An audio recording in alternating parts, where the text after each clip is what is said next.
కాంగ్రెస్ విడుదల చేసిన job calendar పై విపక్ష బీఆర్ఎస్ నేతలు మండిపడుతున్నారు. ఇది జాబ్ క్యాలెండర్ కాదు, జోక్ క్యాలెండర్ అంటూ మాజీ మంత్రి హరీష్ రావు కామెంట్ చేశారు. ఇచ్చిన ఏ ఒక్క హామీని కాంగ్రెస్ నెరవేర్చలేదు అంటూనే నిరుద్యోగులను కాంగ్రెస్ మోసం చేసింది అని ఫైర్ అయ్యారు.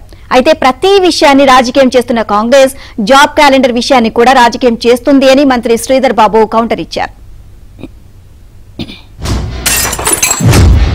జాబ్ క్యాలెండర్ అదొక జోక్ క్యాలెండర్ అయిపోయింది.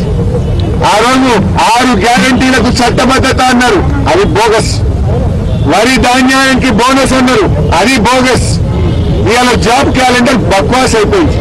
అన్ని బక్వాస్ మాటలు కాంగ్రెస్ పార్టీ. ఒక్కటన్న మాట మీద నిలబడరా?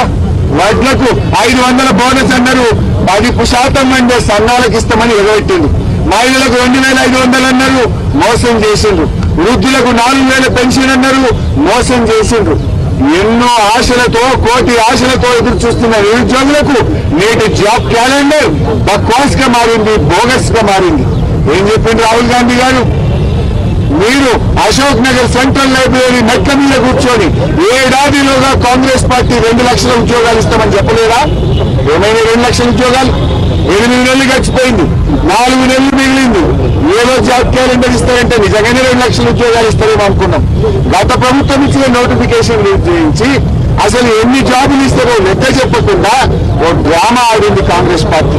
ఇవాళ ఇచ్చిన జాబ్ క్యాలెండర్ కూడా డేట్స్ నిర్ణయం చేసి group 1, group 2, group 3, group 4 exams తో పాటు ఇతర ఎగ్జామ్స్ ప్రతి సంవత్సరం ప్రభుత్వానికి సంబంధించిన వివిధ శాఖల్లో ఉన్న ఖాళీలను గుర్తించి ఆ నెలలో ఖచ్చితంగా పరీక్షలు నిర్వహించి ప్రభుత్వ శాఖలలో ఉన్న ఖాళీలను భర్తీ చేసే కార్యక్రమం చేస్తుంది.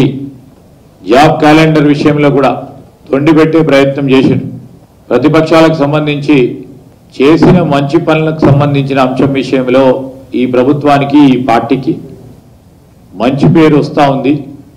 దీన్ని అడ్డుకోవాలని ఈరోజు మా 6 గ్యారంటీలకు సంబంధించిన అనేక అంశాలపై గత 5-6 నెలల నుంచి రాజకీయం చేస్తూ శాసనసభలో కూడా రాజకీయం చేసే ప్రయత్నం చేశారు.